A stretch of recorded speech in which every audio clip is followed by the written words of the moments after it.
Hola, hola, buenas tardes, buenas tardes. Bueno, lloviendo en la ciudad de Panamá, pero arrancamos la grabación de nuestro programa de esta semana, semana 37, programa 37 de Pregonando Ideas por la Cultura del Pueblo, creando poder popular. Y hoy estamos por lo pronto los compañeros Clis Antonio Méndez, el compañero Jorge Isaías González, y por ahí se estará incorporando Alberto Petit, pero hay que arrancar, compañero. Y bueno.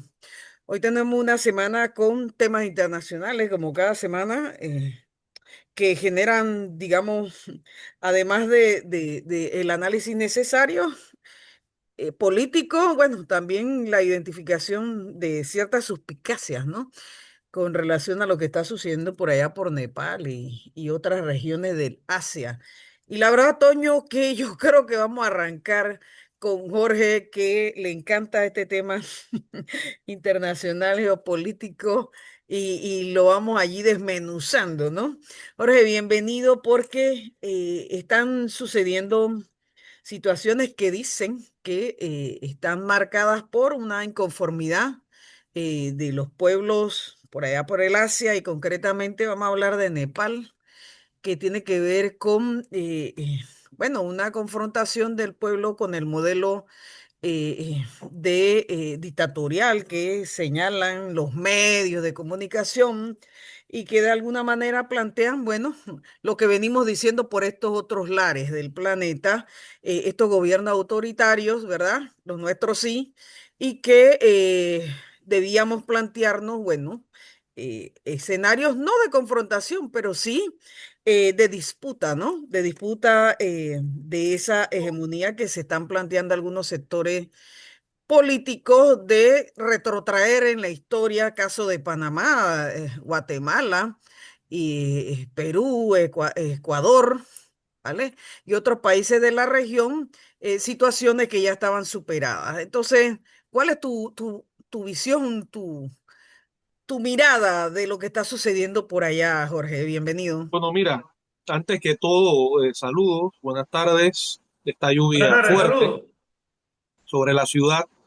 Esta semana fue una semana de batacazo a nivel internacional. La contundente derrota a Milei en Argentina, eh, la condena a Bolsonaro, más de 20 años de prisión. Lógicamente, ahora se va a discutir en qué términos cumple esa condena. Sin embargo, fue condenado por golpe de Estado. Lo que La triste sucedió en Estados parte. Unidos, el asesinato del connotado activista de la ultraderecha neofascista norteamericana, que demuestra eso, que en Estados Unidos las cosas no están tranquilas, es una sociedad caótica, es una sociedad en una profunda crisis, una brecha que se va abriendo cada vez más y que en algún momento puede desembocar en una confrontación inclusive. En cierta medida lo que está pasando frente a las costas de Venezuela son intentos de la ultraderecha norteamericana imperial de proyectar una imagen de fuerza y crear una situación de cohesión y coerción dentro de Estados Unidos para tapar los problemas que tiene esa sociedad. Presencia naval frente a costas venezolanas que, por cierto, constituye una amenaza a la paz, constituye su acción en contra de pescadores y navíos en la zona delitos contra el derecho internacional público. Lo de la lancha, todo indica que fue una masacre y ellos no tienen realmente autoridad del Consejo de Seguridad para estar abordando naves a miles y miles de kilómetros de sus costas. El presidente de Colombia, Gustavo Petro, ha rechazado cualquier pretensión de utilizar a Colombia como plataforma de agresión militar de Estados Unidos en contra de Venezuela y por el contrario se ha pronunciado en defensa de la soberanía de Venezuela, haciendo un llamado a los estados y gobernantes de América Latina a cerrar filas y profundizar el proceso de integración para hacerle un contrapeso estratégico a los intereses expansionistas, colonialistas y neocolonialistas de Estados Unidos. De tal manera que esta fue una semana sumamente intensa en materia noticiosa desde el punto de vista de la geopolítica hemisférica.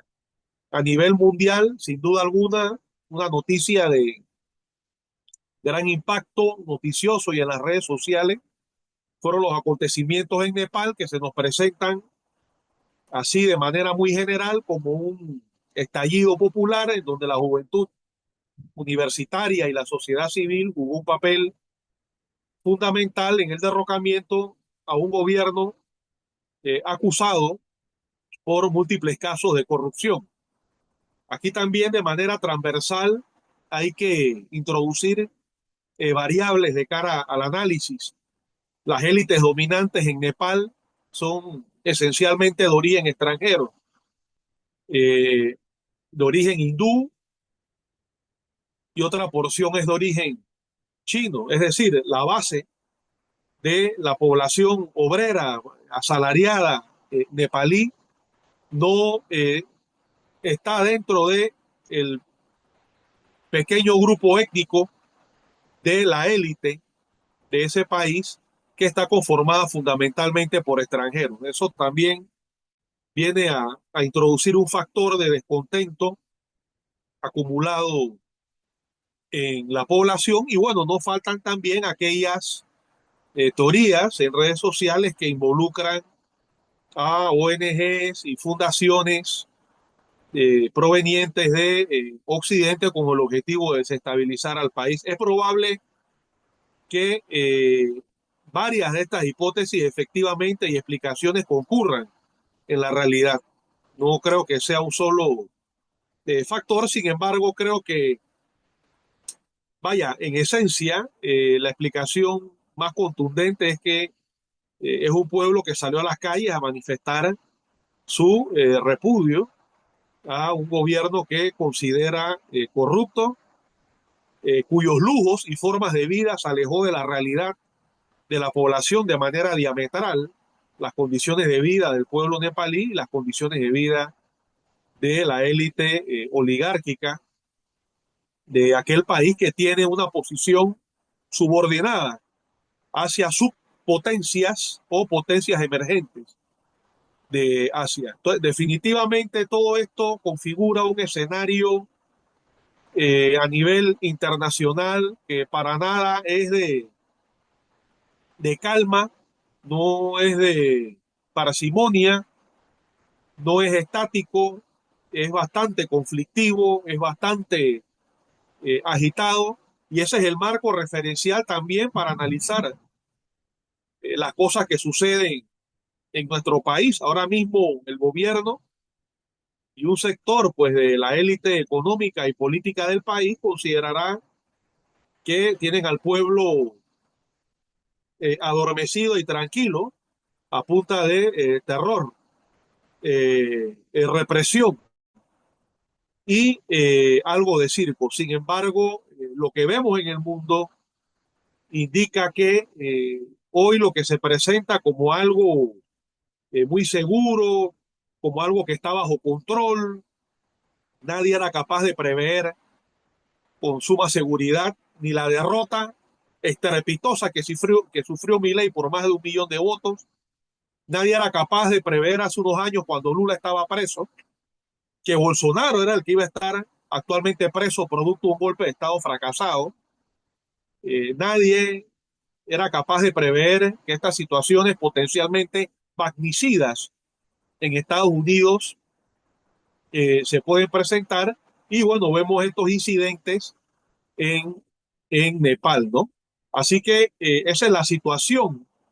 Y bueno, lo que pasa frente a costas venezolanas, en el Caribe hay un dispositivo naval de agresión, de guerra híbrida contra el pueblo venezolano que tiene el derecho a resolver sus problemas de manera soberana, con autodeterminación, en ajuste a su independencia nacional que efectivamente consagran las normas del derecho internacional público, la Carta de las Naciones Unidas y los diferentes convenios en materia económica, política y social que reconocen la autodeterminación de las naciones y de los pueblos. Ese es el escenario que a grandes rasgos podemos describir una semana después de esos grandes acontecimientos, Toño, Méndez, Rebeca, Petit, todos quienes nos ven y nos escuchan, de los cuales hablábamos y que se habían dado en Asia, especialmente en China, ese gran acontecimiento del mundo multipolar que resiste a las hegemonías occidentales, las antiguas potencias coloniales que dominaban Asia, que a la fuerza la arrancaban a China, a los pueblos de la antigua Cochinchina, hoy Laos, Camboya, Vietnam, que ejercían mandatos en países del Medio Oriente, actualmente Siria, Jordania, etcétera. Esas son las antiguas potencias. Igual sucede con Estados Unidos y Panamá, que pretenden resistirse a los tiempos y aferrarse a las antiguas hegemonías frente al ascenso de las fuerzas dinámicas del mundo que buscan los pueblos, lógicamente, sus propias formas de desarrollo y que los recursos de sus naciones sirvan para el avance cualitativo y cuantitativo de sus pueblos y no para que las grandes potencias y sus sociedades se sirvan de los recursos naturales de nuestros pueblos. Eso Sí. podríamos decir muy a grandes rasgos, estimados colegas. Ujú. Bueno, yo quiero agregar algunas Espera, cosas. Toño, antes de pasar contigo, mira, muy interesante, Jorge y Antonio, esto que ha pasado en Nepal, que sí, que de seguro hay ribetes sociales que plantean la necesidad de que los pueblos en el mundo le digan a su gobernante, mira, ya no nos interesa que ustedes sigan gobernando de la manera irresponsable, despilfarradora, etcétera, con la que lo vienen haciendo. Eso verídico y no lo ponemos en duda, ¿eh? Ojo. Pero la forma en que está siendo manejada la comunicación de esta explosión en ese territorio que vaya, aquí en confianza, solamente tienen fronteras con la India y con China.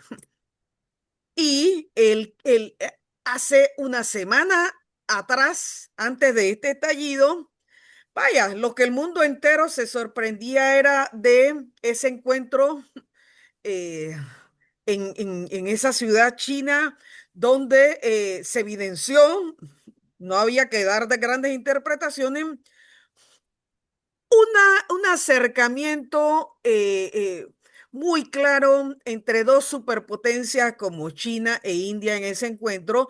Vaya, y que para muchos conocedores, incluyéndonos nosotros, porque también tenemos que decirlo, somos una generación más nueva, pero que nos estamos planteando entender los fenómenos globales, marcaba una preocupación para el escenario actual, ese acercamiento entre China y la India, más allá de sus propuestas en los BRICS y más allá de sus propuestas en ese escenario que estaba allí, la cooperación en la Organización de la Cooperación de Shanghái, vaya, y otros escenarios en los que confluyen, en los que coinciden tanto China como la India, pero ese acercamiento que va contra toda la estrategia de la política exterior de los Estados Unidos, yo creo que generó un impacto brutal. Y vaya, no estoy diciendo, que directamente no tenemos la posibilidad de corroborar una cosa como esa, pero casualidades, que ese territorio que podría de alguna manera servir en esta unificación de estas dos grandes potencias, ahora está en un estallido social. Entonces, nada, lo dejo por allí porque sí es importante para los que nos escuchan que entendamos todos los factores y no dejemos ninguno por fuera, ¿eh? Entonces, sí, Toño, para continuar en esto, y tranquilo que después venimos a Milei, después venimos para América Latina. Bueno, yo quiero decir algo del escenario internacional, algunas cosas breves, y en una segunda ronda pues hablaremos de Panamá. Mira, yo creo que ha quedado por fuera el tema de lo que pasó en Francia, fue muy importante cómo continúa el debilitamiento del gobierno de Macron. Ya cayó, ya cayó su primer ministro. Nuevamente ha tenido tres, creo que ha tenido en los últimos 2 años, me corrigen, cuatro. Entonces, aquí, ¿qué es lo que ocurre?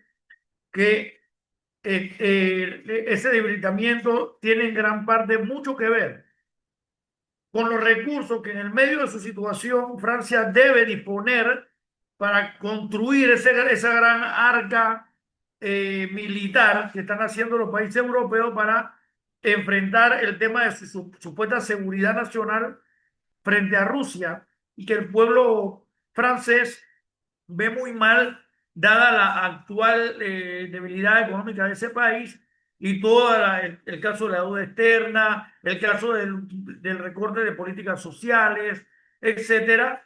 Y entonces el pueblo está diciendo a Macron, con esto, si lo relacionamos con el tema de Ucrania, nosotros no queremos formar parte de ninguna aventura como la que se está fraguando con Alemania y con Inglaterra para hacer frente a el tema de Ucrania y el tema del supuesto avance de Rusia hacia Polonia, etcétera.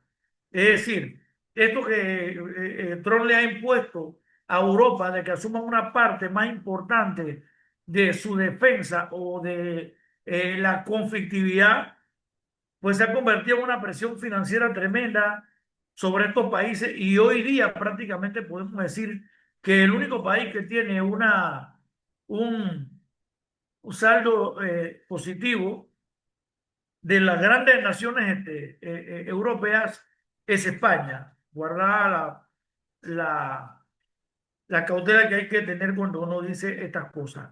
Pero bueno, además eso refleja desde otro ángulo el fracaso de la política de Trump, ¿no?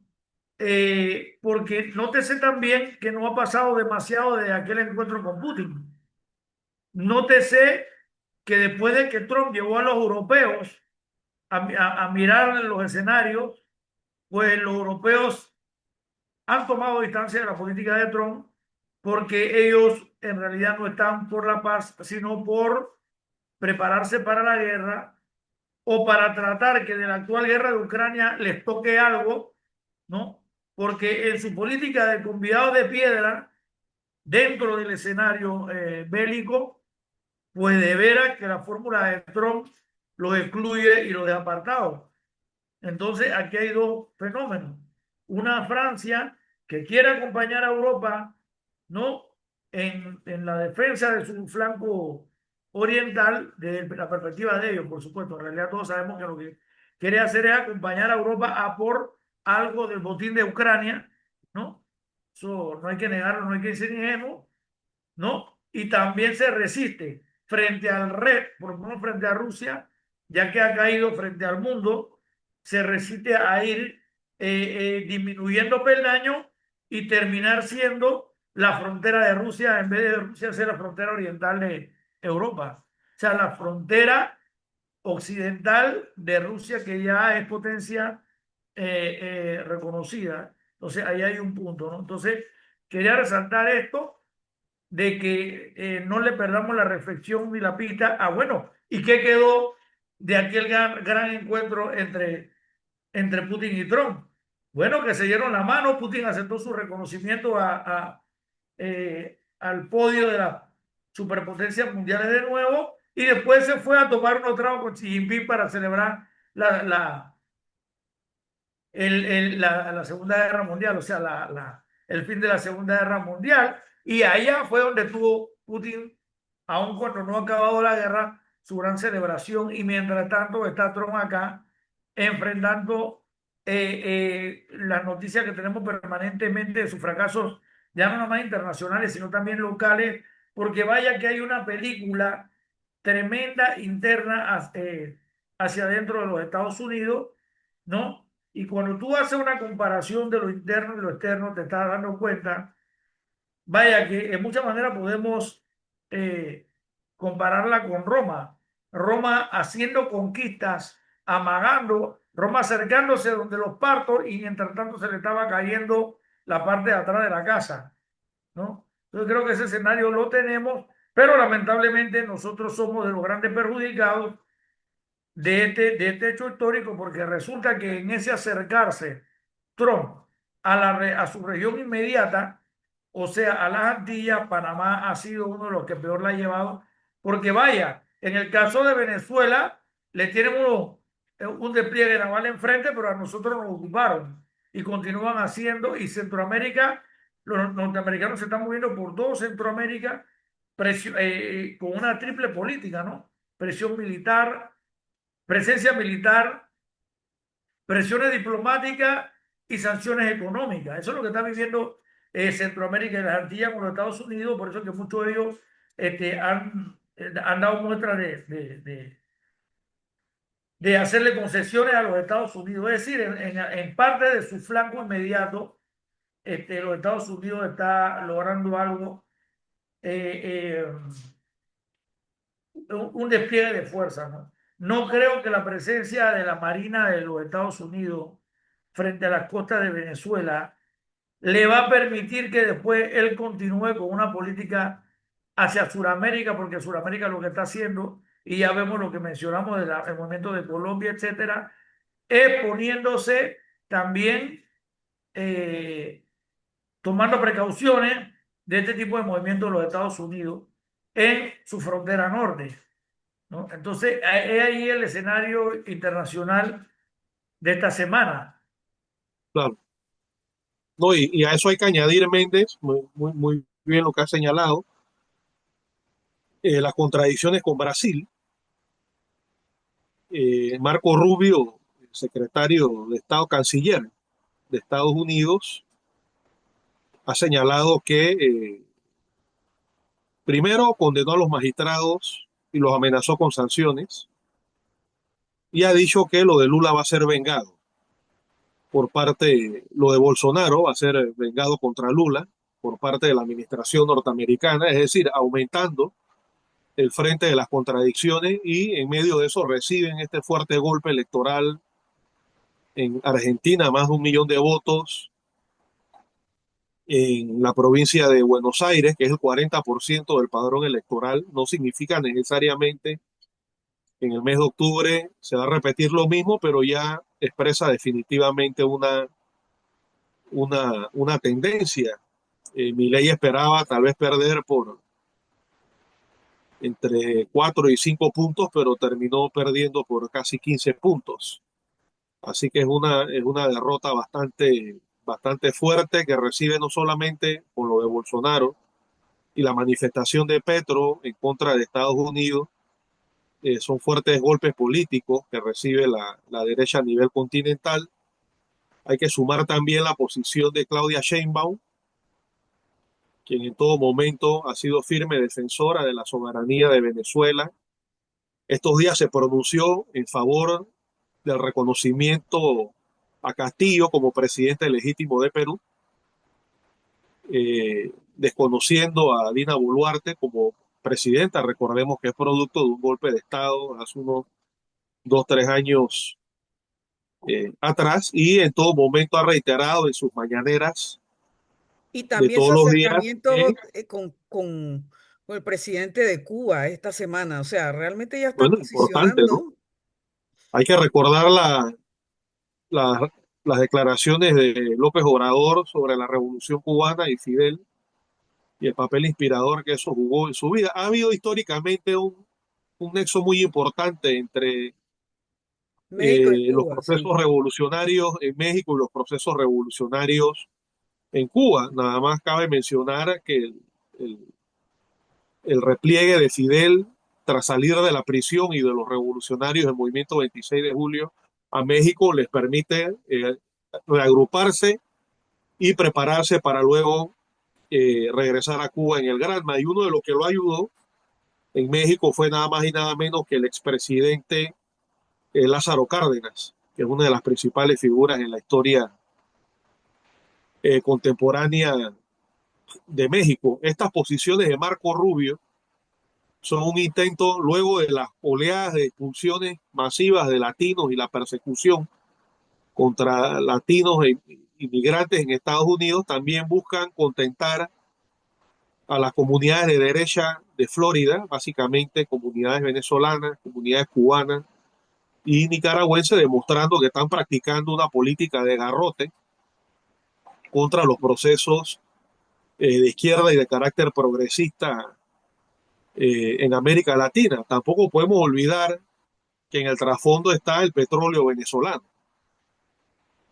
Las reservas venezolanas que son muy superiores a las norteamericanas y a las que tiene Arabia Saudita, inclusive son valiosas para Estados Unidos porque están mucho más cerca de Estados Unidos que los pozos petroleros del Medio Oriente y de otras partes del mundo. Ese es el verdadero trasfondo de lo que estamos viendo, ¿no? Y de lo que pasa en Panamá. La ultraderecha norteamericana, como decía Toño, tienen graves problemas internos, tienen un proceso de decadencia y pretende, a través de esta política belicista y expansionista, territorialista, a nivel del Caribe y a nivel del continente, proyectar mundialmente una imagen de fuerza y esencialmente también para la propia base electoral de MAGA, el movimiento Make America Great Again, que es la base política social de Trump en alianza a otras corrientes de la ultraderecha norteamericana, aglutinada electoral e institucionalmente en el Partido Republicano, pero esa es la expresión electoral institucional. Hay muchas fuerzas económicas, políticas y sociales que forman parte del bloque conservador de la ultraderecha radical, racista, misógena, patriarcal y religiosa de, de Estados Unidos de Norteamérica, y consideran que la reocupación de Panamá es un punto en el programa del retorno a la defensa iracunda del imperio norteamericano y de sus posiciones en el siglo XXI, Rebeca Méndez. Así es. Bien. Justamente ese es el escenario que se está configurando no solamente para nuestra región latinoamericana, sino para el mundo en esta lucha por el control hegemónico que ya no será unipolar, pero que el surgimiento de una multipolaridad no será gratis, ¿eh?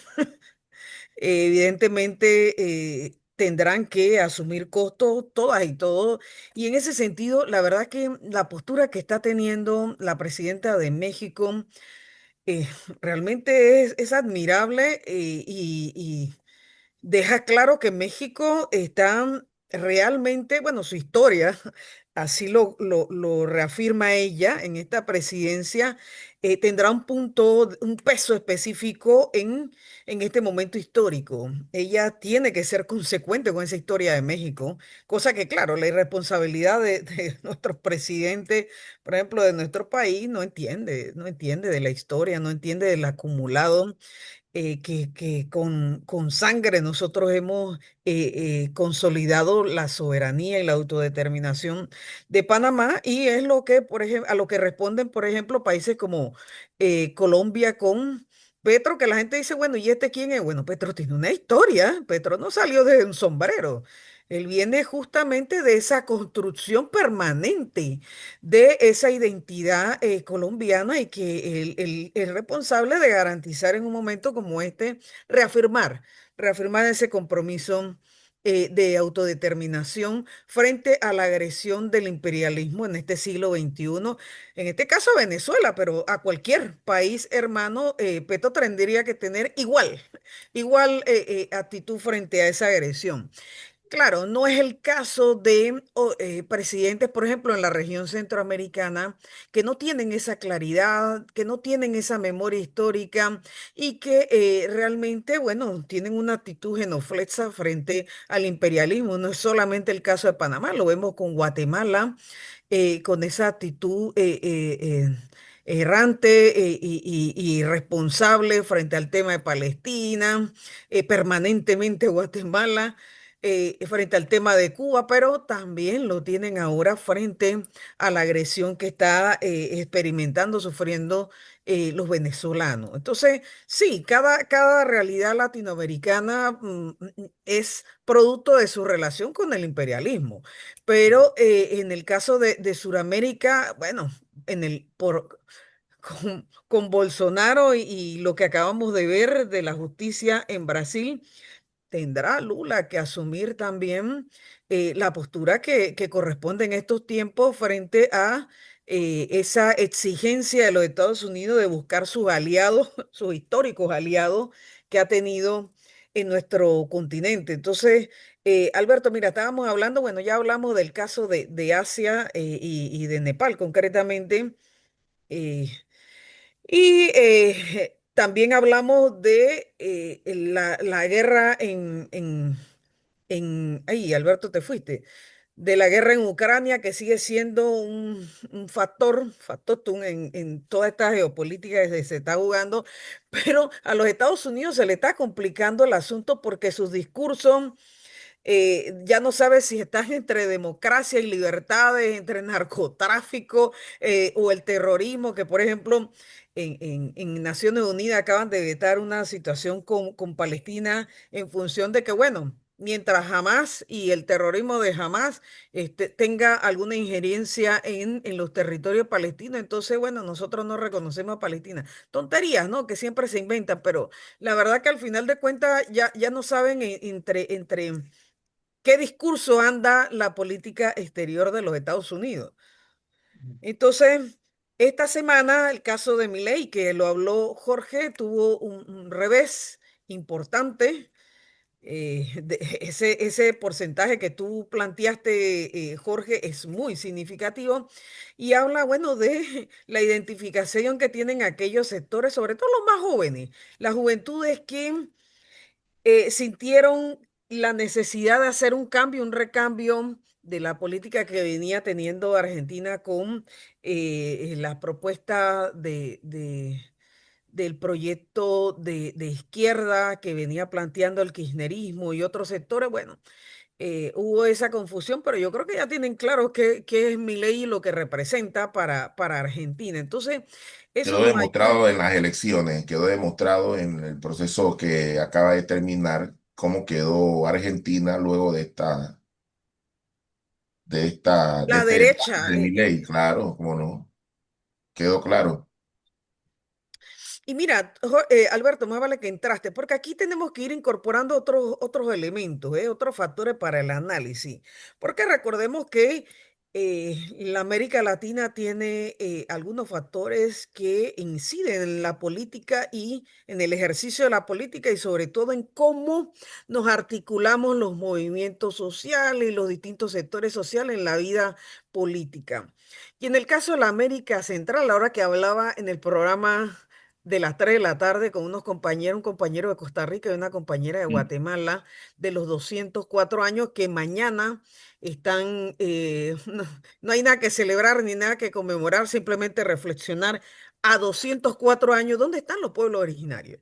A 204 años, ¿dónde está la negritud de Centroamérica? A 204 años, ¿dónde están los sectores oprimidos de nuestros países en Centroamérica? Que nosotros en 2 meses vamos a estar a 204 años también de esa independencia que, como dicen mis colegas sociólogos, no ha sido tal independencia, ha sido una especie de nuevo espacio para quienes se autoproclamaron los independentistas de nuestros territorios con relación a la corona para sus intereses particulares y 204 años después seguimos en la misma situación. Entonces, creo que desde la sociología, desde el derecho, que ustedes son, desde la historia y desde todas las disciplinas, tenemos que realmente meditar sobre qué ha pasado después de 204 años de ese proceso colonialista que tuvimos con Europa, pero que después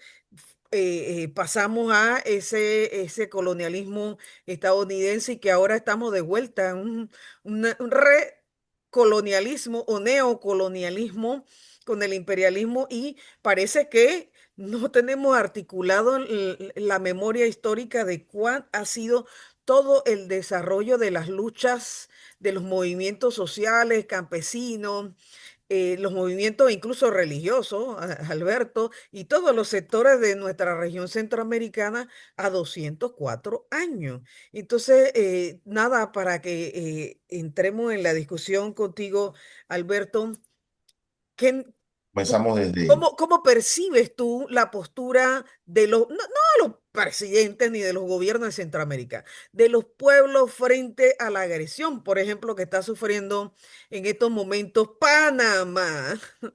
Panamá, que forma parte de la región y que no reaccionan, pues. sí, mira, hay que ser honesto y objetivo con esto. Eh, Borraron la memoria histórica en ciertos sectores de la población, desde la misma aplicabilidad del análisis de las relaciones de Panamá con los Estados Unidos, eh, desde edades escolares, ¿no?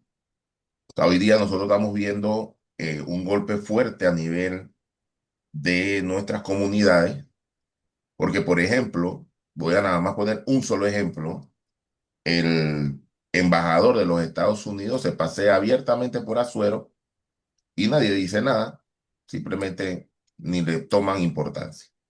Se toman fotos con él, le ofrecen pan de la arena, y etcétera, etcétera. Entonces, ese tema nos lleva a nosotros a analizar de que a nivel de nuestras comunidades o de nuestros pueblos hay un duro golpe del imperialismo, sobre todo en su nivel de conciencia, ¿ya? Los niveles de conciencia sobre el tema imperialista norteamericano en países centroamericanos, por ejemplo, el caso panameño, caso de, por ejemplo, Honduras, Guatemala, eh, se pudiera resolver cuando nosotros a nivel de la intelectualidad entendamos que las comunidades son la parte más importante dentro del proceso de construcción, ya vemos, y digamos la cosa por su nombre, de un proceso revolucionario que entienda que en efecto, pues nuestros pueblos, nuestras comunidades tienen que elevar su nivel de conciencia.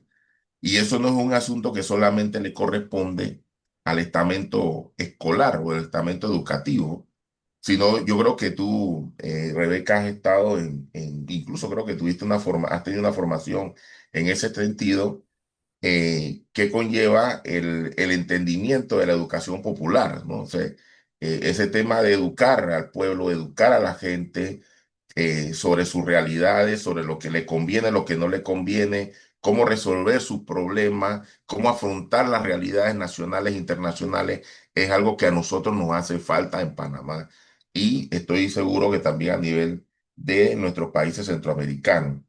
Entonces, dicho de otra manera, no estamos conscientes del peligro en que estamos teniendo al imperialismo norteamericano pisoteando nuestro territorio nacional, incluso diciendo abiertamente que nosotros somos el patio trasero de ellos. O sea, nosotros no lo hemos entendido. Yo creo que antes, cuando Jorge, Antonio, tú y yo nos sentábamos en las cafeterías de la universidad a tomar café, en aquellos tiempos de juventud, y a que hablábamos sobre que nosotros no somos el patio trasero norteamericano, y ahora escuchar a un secretario de defensa decirlo abiertamente, no sé si te acuerdas de eso, Antonio, cuando lo manifestó en una conferencia de prensa, creo que fue en la firma del convenio o antes, no recuerdo honestamente, pero él dijo que nosotros somos el patio trasero.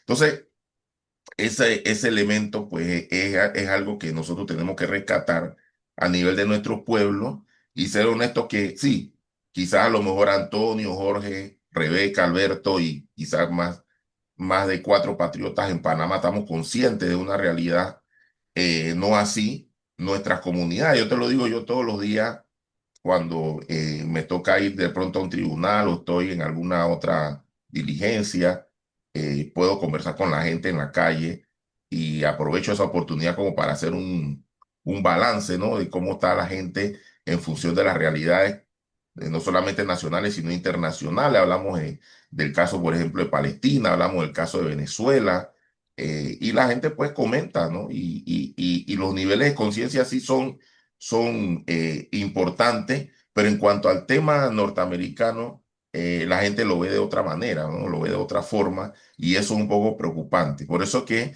yo siempre he insistido que a nivel comunitario nosotros necesitamos mantener ese grado de influencia en cuanto a formar gente, en cuanto a elevar el entendimiento de las realidades, por lo menos a nivel de único, nosotros mantenemos esa labor, tratar siempre de que la gente pues entienda no solamente que a través de único llega, por ejemplo, una ayuda social, sino también cuál es la realidad que vive Panamá, cuál es la realidad que vive el mundo. Oye, ¿cómo ve la cosa en Venezuela? Mira que están los gringos en aguas venezolanas o cerca de aguas venezolanas, supiste lo que pasó. O sea, mantener siempre a la gente activa en cuanto a los análisis concretos, porque no creas, quizás tú dirás y que esto estamos como arando en el desierto, pero no se está arando en el desierto porque de alguna u otra manera esa sequía que hubo, que ha habido allí de conocimiento, de análisis de estas situaciones de las relaciones de Panamá con los Estados Unidos, el tema del memorando de entendimiento. Y mira, y prueba de ello voy a poner otro ejemplo más. Ustedes saben, pues yo tengo un canal de YouTube que se llama Zona Jurídica. Si tú entras a ese canal de YouTube, Zona Jurídica, el video que tiene más visualización es el video de donde yo hago el análisis jurídico del memorando de entendimiento. ¿Eso qué significa? Que a la gente le interesa el tema. Que a la gente le interesa el tema. Que no se le habla de repente y abiertamente, pero que es necesario que se le diga.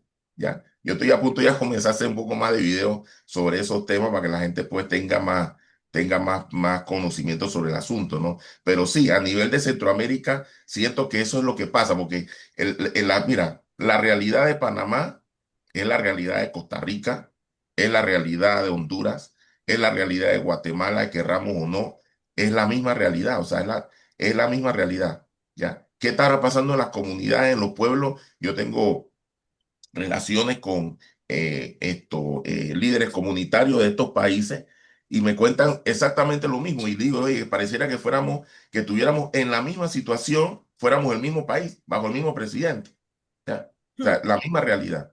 Entonces, esa situación a nivel de los pueblos necesitamos nosotros solventarla.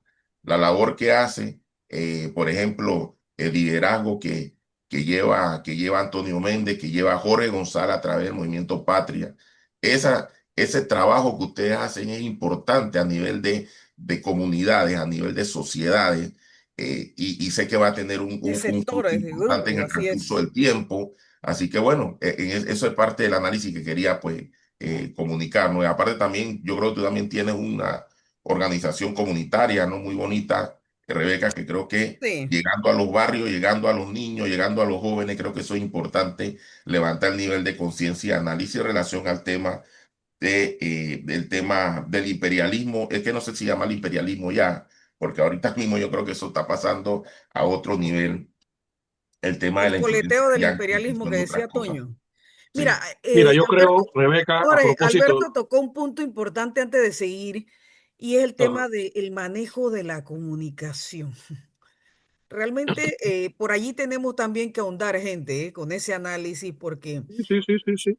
por ejemplo, con el asesinato de este activista en Estados Unidos, el manejo realmente brutal que le han hecho en Estados Unidos, en Estados Unidos, a quienes han expresado Yo no sabía ni quién era esa persona que mataron, la verdad. a quienes se han expresado contrario a la posición y lo que hacía esa persona que fue asesinada. Ha sido brutalísima la reacción, ¿eh? Sí. Mira, a propósito de lo que decía Petit, es importante los siguientes puntos para explicar lo que estamos atravesando ahora mismo. Históricamente, tras la independencia, eh, otros poderes emergentes a nivel imperial desde el punto de vista histórico, a nivel mundial, Gran Bretaña, Estados Unidos, Francia, intentaron e intentan aún. Estados Unidos, bueno, ha logrado acaparar la hegemonía en el hemisferio, intentaron llenar el vacío de España en la relación económica ya con características neocoloniales, pero coloniales en algunos puntos también. Todavía se habla, por ejemplo, de Guyanas europeas.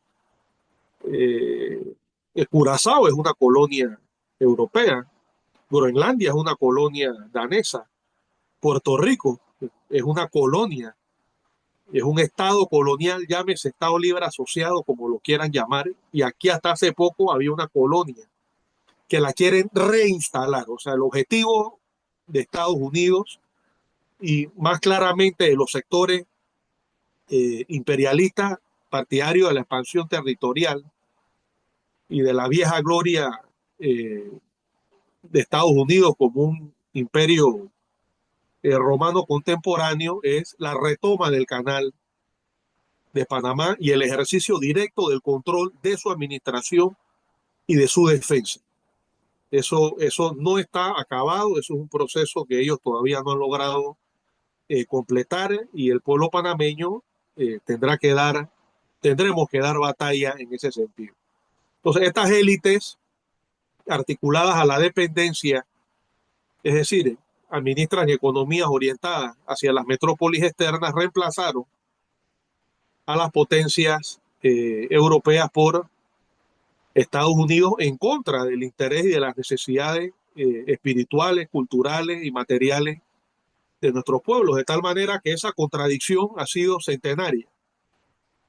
Y en el marco de esa explicación, de esa contradicción entre sectores internos de nuestros países que son opuestos al interés nacional y sectores y clases que son portadores del mensaje y del interés de las fuerzas productivas nacionales orientadas hacia el desarrollo de nuestros mercados y de nuestros países. En el caso de Panamá, muy especialmente en el caso de Panamá, un país pequeño, no es un país muy grande, antes era mucho más pequeño, el papel de la agitación y el papel de la movilización es sumamente importante. A comienzos de año, cuando Donald Trump lanzó sus primeros discursos, hubo en las redes sociales una explosión de mensajes tratando de hacer ver que ese tema no le interesaba a los panameños porque el canal lo manejaba la oligarquía, pensando algunos que Donald Trump venía a Panamá a llevarse a Mulino para restablecer una especie de gobierno al servicio del pueblo. Bueno, Marco Rubio llegó, negoció, transó con Mulino, lo dejó en el poder y se fue. Ahí la percepción empezó a cambiar y se combinó con la coyuntura de rechazo a la 462 y en algún momento la batalla en la opinión pública, la batalla de correlación de opinión, de correlación de fuerza, definitivamente que estaba ganada en la calle. En su mayor parte hacia el mes de abril, las movilizaciones tenían por consigna, inclusive sectores de pueblos originarios, en Arimá, en Bocas del Toro. El pueblo cuna se movilizó en la ciudad capital bajo la reivindicación de la defensa de la soberanía nacional. La Universidad de Panamá llegó a realizar, recordemos, la marcha más grande del 2025 en rechazo a el memorándum de entendimiento y luego vino la contraofensiva represora, intimidante, aterrorizante, dictatorial, inconstitucional del gobierno de turno para imponer este impasse de supuesta paz, pero es una paz cimentada en el sangramiento de la población panameña, razón por la cual estos señores, bueno, consideran que han podido pasearse, en algún momento se ocultaron inclusive en la coyuntura hace unos meses. Ahora piensan que pueden volver a pasearse, el gobierno piensa que puede hacer todo lo que quiera porque está golpeada la dirección del movimiento obrero más beligerante que es el Suntrax. Los educadores, después de una huelga de casi 90 días, tuvieron que regresar a sus clases, y varios de sus dirigentes han sido sometidos en los colegios a procesos de investigación, separación, represión. No podemos obviar el factor represión en el análisis de la realidad coyuntural que vive este país. Tenemos que recordar que la provincia de Bocas del Toro fue objeto de 20 noches y 20 días de la más cruel represión que ha vivido este país desde la década de los 80. Desde la invasión norteamericana no había un nivel de fuerza tan brutal contra el pueblo panameño. Solamente así han logrado que las calles de la ciudad capital, por lo pronto, solamente así han logrado que la Interamericana, por ahora, se mantenga bajo control. Eso no lo podemos olvidar. Frente a eso es importante, comentaba yo con algunos compañeros del Movimiento Popular, retomar el tema patriótico, retomar el tema de la soberanía nacional, no dejar que se diluya en la cotidianidad. Ese es un tema importante, porque si el país vuelve a entrar en una situación de dominación total por parte de Estados Unidos y retoman el canal de Panamá, vamos a perder un activo de ingresos para el Estado panameño que es sumamente importante. Miles de millones de dólares que hoy día son necesarios para mover la economía y financiar proyectos sociales, megaproyectos por parte del Estado panameño. Sabemos, hay una cúpula, una élite burocrática que domina esa institución. Esa es otra parte de las tareas históricas que quedan pendientes, igual la revisión del Tratado de Neutralidad y su reemplazo por otro acuerdo, o por una declaración de voluntad ultra soberana de nuestro pueblo, al estilo del régimen del Canal de Suez, que es definitivamente un canal egipcio. Estas son tareas que quedan históricamente pendientes, pero por lo pronto considero que es importante retomar la necesidad del tercer Congreso de la soberanía panameña. Vienen los 200 años del Congreso anfictiónico. Dentro de un mes celebramos los 100 años del movimiento inquilinario. Creo que es un buen espacio conmemorativo para retomar con beligerancia la agitación patriótica y la denuncia a los planes de venta de la patria y de injerencia militar y política de Estados Unidos en nuestro país. El hecho de que el embajador norteamericano se esté paseando por las instituciones públicas y organice en la Asamblea Nacional reuniones para conspirar contra estados con los cuales Panamá tiene una relación de diplomacia y una relación económica, especialmente China popular, eso es definitivamente repudiable, eso es rechazable. Lamentable, sí. Hay una mirada que tiene la Deutsche Welle. Hace unos días estaba viendo un documental que decía la pugna por América Latina, China y Estados Unidos. Así lo ven los imperialistas. Es una mirada errónea.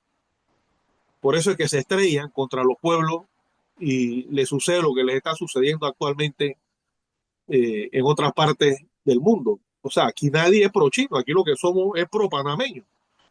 Y como somos pro panameños, defendemos el derecho y la necesidad que tiene nuestro país de establecer relaciones diplomáticas y relaciones económicas con todas las potencias y todos los estados del mundo, y desarrollar una política internacional que realmente sea consecuente con nuestra vocación soberana, es decir, rechazar el colonialismo y el neocolonialismo y cualquier forma de injerencia de las potencias en los asuntos internos de otros países del mundo. Eso pasa por reconocer el derecho del pueblo palestino, denunciar el genocidio israelí. Eso pasa por rechazar la islamofobia en Europa. Eso pasa por rechazar el discurso de agresión contra los latinos y los migrantes en Estados Unidos. Eso pasa por reconocer el derecho de las mujeres, el feminismo. Eso pasa por reconocer el derecho del pueblo argentino sobre las Malvinas, de que las Malvinas son argentinas y no son británicas. En fin, una política exterior panameña que realmente responda a nuestro pueblo y que no sea un instrumento servil, cipayo, al servicio de la política exterior norteamericana. Las banderas de siempre, las banderas que algunos pensaban que ya había que bajar, pues porque, bueno, ya la relación con Estados Unidos era de respeto y era contemporánea. Bueno, eso es falso. Hay sectores en Estados Unidos que consideran que Panamá no merece ser reconocido como un Estado en condiciones de igualdad jurídica y que ellos tienen el deber moral de recuperar lo que consideran que es suyo. De tal manera que nosotros tenemos que hacer acopio de toda nuestra historia de mártires, nuestra historia de lucha, bueno, con argumentos lógicamente renovados para defender el derecho de nuestro pueblo a ser soberano e independiente. Y en la medida en que empecemos nuevamente a agitar y a hacer conciencia sobre el tema y a generar movilización y acción, eso va a empezar a tener definitivamente consecuencias. No va a ser suficiente más adelante, pero es importante. Bueno, yo quiero agregar alguna cosa a lo que dijo Jorge. Tenía preparado algo, pero creo que es el momento de la intervención en que, es el momento de la intervención en que amerita las siguientes reflexiones. Después de la lucha, digo, de que el gobierno logró en la coyuntura pasada, eh, digamos, un éxito momentáneo sobre el movimiento social, sobre la oposición social, ¿no? Y utilizando el instrumento de transmutar, de convertirse en un gobierno democrático a una dictadura civil, práctica que lo tiene en una nueva situación. Es evidente, es evidente que el gobierno, y Rebeca, quiero compartir una pantalla con los muchachos aquí rapidito. Es evidente que, Rebeca, vamos a ver, porque hice algo aquí, no sé qué hice competir. Sí, quería compartir con los muchachos una pantalla. Sí puedes, Toño, ya. Ah, bueno, ok, mira lo que ha pasado, porque ya Jorge lo mencionó. Mira lo que ha pasado aquí con el gobierno, o sea, esto de que mantiene sus bajos niveles de popularidad frente a lo que dice Jorge, ¿no? Mantiene su nivel de popularidad por debajo del 10%, ¿no? Y eso es la condición en la que él ha quedado, ¿no? Sin embargo, ellos no están exentos de problemas, porque si bien aquí hay un sector de la oligarquía genuflexo a lo que los Estados Unidos le plantee, debido a que todavía tienen una importante cantidad de negocios, lo cierto es que los pasos avasalladores de los Estados Unidos, ese entrar a Panamá prácticamente sin pedir permiso, porque eso fue lo que pasó, y el gobierno no le ha quedado otra, no le ha quedado otra opción que tratar de disimular y decir que es un memorándum, es decir, suavizar lo que realmente fue que los Estados Unidos amenazó, digo, no amenazó, vino y se impuso y el gobierno no pudo resistirse. Entonces le ha creado un problema político grave a la élite, eh, porque tiene que defender al presidente, al gobierno, porque tiene que defender los intereses del Estado profundo, y en este momento los intereses del Estado profundo no coinciden con los intereses de los Estados Unidos, que sin embargo nos ha tomado, ¿no? Entonces la defensa de esos intereses del Estado profundo ante el reposicionamiento de los Estados Unidos cada vez toma más peso. O sea, digamos, el gobierno en representación de la élite de ese Estado profundo, ¿no? Está renegociando con la mina, derrotado parcialmente al movimiento social, pero lo que le ha creado la presencia de los Estados Unidos aquí es tremendo, porque los Estados Unidos están poniendo con su presencia aquí en peligro una plataforma que los Estados Unidos creó. Ahora también vamos a hacer 100 años de esa, perdón, que Panamá creó, la élite de Panamá creó desde 1926 aquí, que fue esta norma la ley de actividades bancarias especiales, ¿no? El Estado Corsario, lo que llamamos nosotros, ¿no? Eh, y eso que fue la ley de abanderamiento de nave, sí, la ley eh, los bancos offshore, la zona libre, el sistema bancario, las nuevas zonas económicas especiales, todo eso está siendo puesto en peligro a la ley de sociedades anónimas de 1927. Todo eso está siendo puesto en peligro por la presencia de los Estados Unidos, porque han venido aquí con la intención de apropiarse de todo. Y eso, recuerden, el canal es importante para los Estados Unidos porque el 40% de su mercancía pasa por aquí. Pero qué tan importante es para Panamá. Panamá está vinculado con todo el mundo y Estados Unidos prácticamente le está exigiendo, lo está obligando, nos está obligando a que el mundo crea, pierda la confianza en Panamá como un espacio, como un lugar que le sirve a todos. Primero con el servicio moderno de banca, etcétera, que acabo de mencionar, ¿no? El sistema de servicios internacionales, pero ahora también ya al tener Panamá el canal y los puertos, esos puertos y ese canal también le sirve al mundo. Entonces, eso ha ocasionado una pérdida de confianza, la pérdida de la credibilidad internacional en las presentaciones del gobierno, ¿no? Como aquella que tuvo, ya lo mencioné la semana pasada en el Consejo de Seguridad, que fue decir que confiaran en la neutralidad de Panamá y están las tropas norteamericanas adentro, ¿no? Y hay muchos discursos afuera al respecto de eso, eh, pero también hay un debate, ya lo he mencionado la otra vez, sobre Panamá afuera, sobre todo entre BlackRock, ¿no? Y esta empresa china, que es la Communication Construction Company, que es una empresa portuaria importante de los Estados Unidos, marítima, de los Estados Unidos, perdón, de China, y entonces tiene una confrontación en el escenario internacional sobre nosotros, ¿no? Y todo el país y todo el mundo está viendo con mucha desconfianza el que Panamá ahora su soberanía está en duda, ¿no? Entonces, esto es parte de las preocupaciones de la élite y el gobierno aún no logra, además, esa parte de esa pérdida de confianza, el gobierno no logra, además, estabilizarlo, darle al mundo lo que le ofreció. La élite le ofrecieron al mundo estabilizar a Panamá por lo que fue frente al tema de la mina, frente al tema de que durante un tiempo perdieron el control.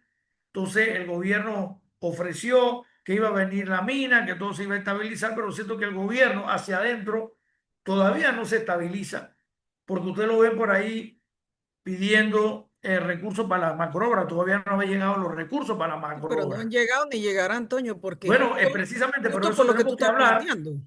pero eso tenemos que hablar, precisamente lo menciono por lo siguiente. Y no porque si cumple o no cumple la promesa de campaña de traer el Chenchen. No, lo que hay aquí es lo siguiente. Este, No hay Panamá confianza, está Antonio. descalificado. Todavía estos días, esta semana por aquí estuvo Moody's, ¿no? El ministro de Finanzas se jacta de que está recuperando las calificaciones, pero todavía no es así. Tuvieron que pedir prestado para pagar deuda para que nuevamente volviese sujeto de crédito, perdón, para que vuelvan a subir a bajar los intereses para el que quiere invertir en Panamá. Por ahí alguien ya empezó a bajar los intereses, pero lo cierto es que todavía Panamá no tiene ese recurso. Así como pidió prestado para este año, va a seguir pidiendo prestado para el año que viene y para el que viene, porque está utilizando ese dinero para pagar deuda. Entonces vamos a pasar este gobierno, que ya es impopular, mi pronóstico es que cada vez se va a hacer más impopular por más propaganda que tire en YouTube, etcétera.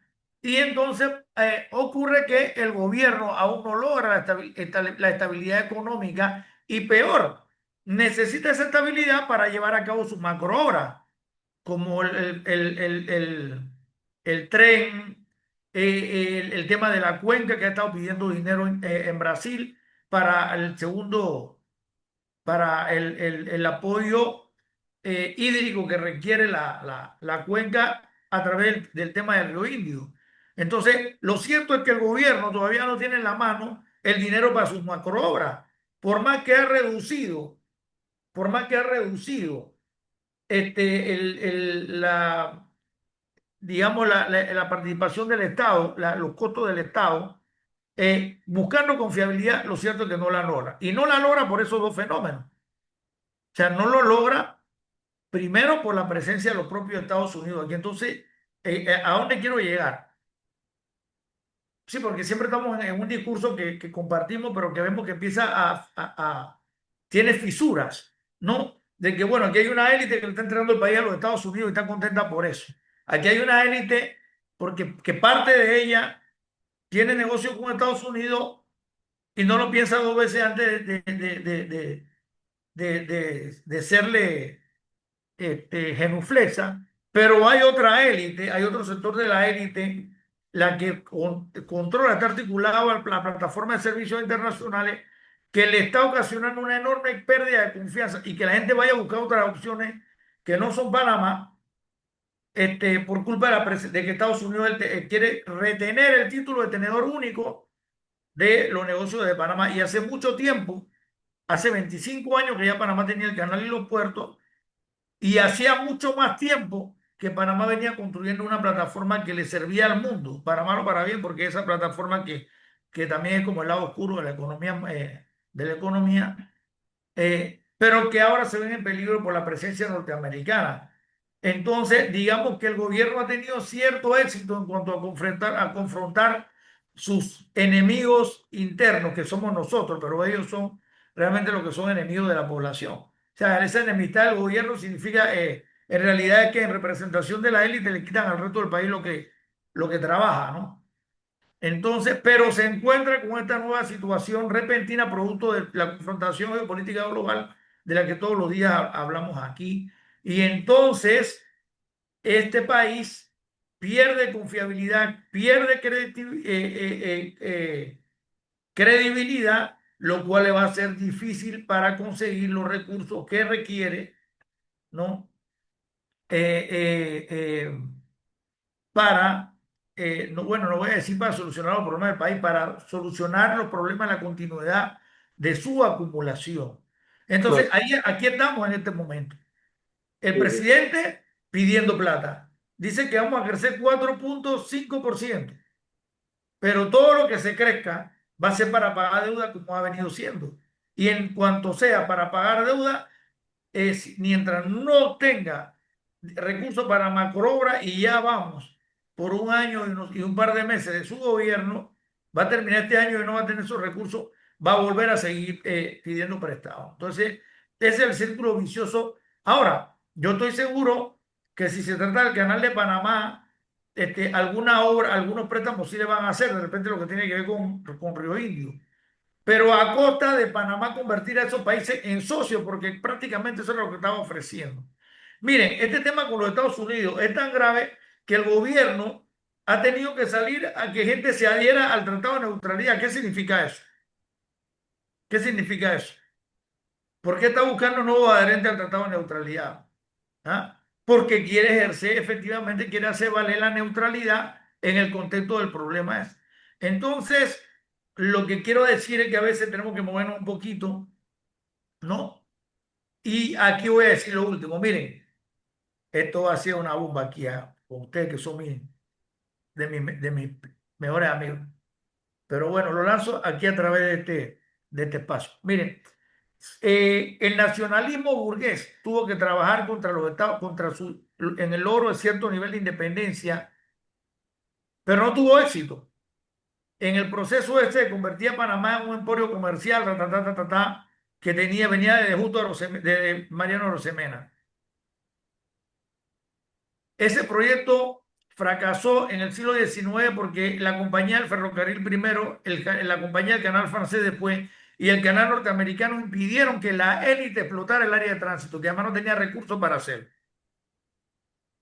Pero a mediados del siglo XX surgen los sectores populares y nacionalistas y le dan fuerza a esos intereses por lo cual la élite había estado peleando por abajo y que había tenido un primer apoyo de la clase media. Ese primer apoyo de la clase media a las élites se lo dio Armodio Arias, Acción Comunal, etcétera, que lograron que nos quitáramos encima la cláusula del protectorado y que lograron cierto el fortalecimiento del Estado Nacional hasta que al proyecto de acción comunal lo derrocaron con Arnulfo Faria en 1941. Pero entonces la élite, surge el movimiento popular acusando a esa élite de oligarca, de vendepatria, etcétera, pero surge un nacionalismo popular que tiene su momento máximo el 9 de enero, como ustedes saben, pero que continuó. Pero en el gobierno de Torrijos, esa élite operan por debajo y negocian. ¿Y quién es el aliado? ¿Quién está en la calle? La nación panameña. Bueno, ¿a qué me refiero? Y aquí viene la bomba, ¿no? Bueno, yo me arriesgo lo que digo porque es producto de mi investigación. Es muy probable que aquí se vaya a producir nuevamente, y no porque nadie lo esté diciendo en este momento, sino porque la historia, ustedes me recuerdan que siempre he hablado aquí de la licuadora de la historia. ¿Qué es lo que hace la licuadora? La licuadora junta las cosas y crea los momentos, ¿verdad?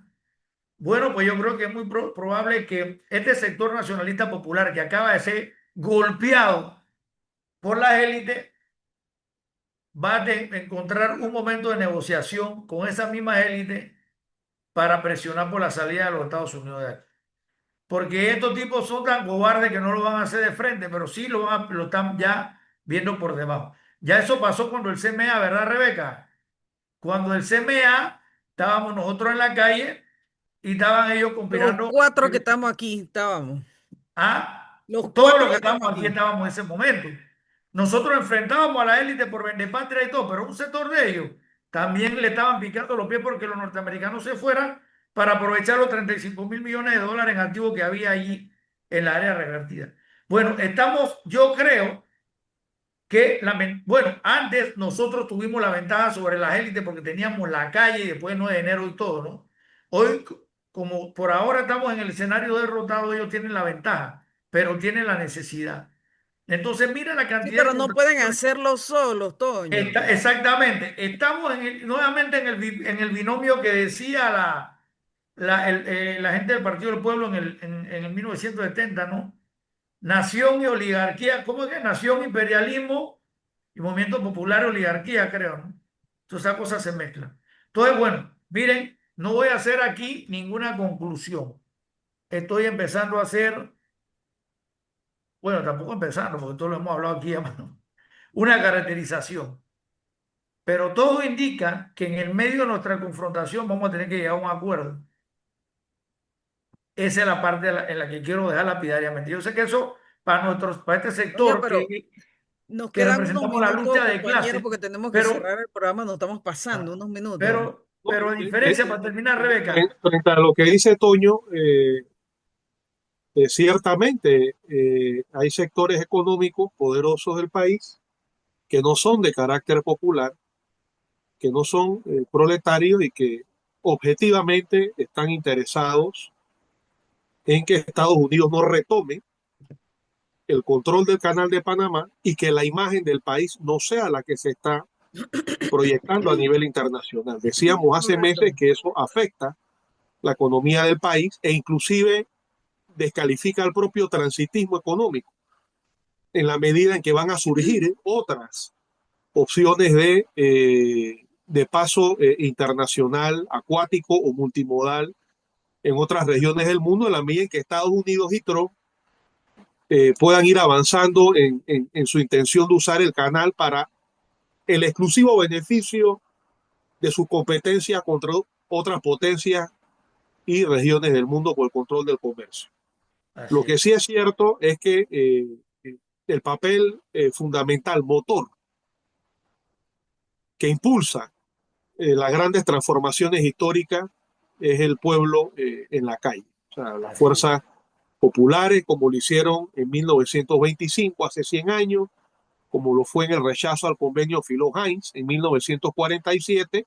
En el transcurso del siglo XX existió una tendencia reformista de la burguesía en cuanto a la negociación del tratado Hey-Buno-Varila, y fue el pueblo el 9 de enero del 64 que mandó ya el mensaje de que hay que culminar de manera definitiva con la estaca colonial. Esos sectores efectivamente existen y es importante la articulación y coordinación de esfuerzos para oponer el más amplio abanico de intereses contra Exacto. la presencia hegemónica de Estados Unidos, sin menoscabo de que van a haber diferencias en otros campos de la realidad nacional. Y dentro de ese abanico de amplitud, las fuerzas populares, las mismas que tú señalabas, en efecto, golpeadas por la represión brutal del régimen, jugarán un papel importante en la denuncia contra el imperialismo. Ahora mismo hay un impasse producto de la represión, pero la batalla sigue, la guerra sigue. Claro, y quiero agregar algo, Jorge. Mira, además que estamos obligados porque nos llevan hacia una guerra. El imperialismo nos lleva hacia una guerra. Entonces, Correcto, eso es lo que correcto. obliga a sentarnos en una mesa y decir, espérate, nosotros tenemos que rescatar nuestra independencia para declarar nuestra neutralidad, Así es. defender la infraestructura de la que viviría, de la que vive el capitalismo y la que puede vivir también, y lo voy a decir, un gobierno socialista en este país. La Si lucha por nuestra nosotros independencia es tuviéramos el la lucha. poder, si nosotros tuviéramos el poder, también necesitaríamos el Canal de Panamá. También sería una responsabilidad de nosotros Claro, por con el supuesto. mundo La lucha por mantener nuestra ese canal independencia, y esos puertos. la lucha por nuestra independencia es la lucha por nuestra preservación como especie y como país, Exactamente, para preservarnos de un ataque nuclear contra los intereses de Estados Unidos. exactamente. Y la verdad es que los países de la región, no solo de Centroamérica, de toda la Via Yala, se lo tienen que tomar muy en serio, Jorge, porque la Correcto. amenaza no es solo para el territorio panameño, es para toda la región latinoamericana. Entonces, yo creo que sí ha llegado el momento como de, bueno, cada uno de nosotros tenemos alianzas con distintos sectores del movimiento social, etcétera, de la región. Vaya, vaya que sí que nos los tenemos que tomar ya en serio. Entonces, nada, Correcto, Rebeca. gente, decía Jorge. No, correcto, así es. Así es. Entonces, gente, nos vemos y nos escuchamos la próxima semana. Bueno, Interesante programa. no pudimos realmente celebrar un tanto la derrota de Milei, pero nos vamos con esa, nos vamos con Bueno, la esa. derrota de Milei, pero veo que ayer también derrotaron a Canelo Álvarez. También. Hey, nos vemos y nos escuchamos la próxima semana. Esto fue Saludos. Pregonando ideas por la Saludos. cultura del pueblo, creando poder popular. Y gente, la verdad que los felicito por la consistencia, porque nosotros no estamos aquí porque no tenemos nada que hacer, sino porque nuestras organizaciones así nos lo demandan. La Asociación para la Unidad Comunitaria y Social Únicos, el Movimiento Político Patria, el MR9 y la Asociación de Sociólogos y Sociólogas egresados de la Universidad de Panamá, la CEU. Chao, chao, nos vemos la próxima semana. Buenas Saludos. tardes. Saludos.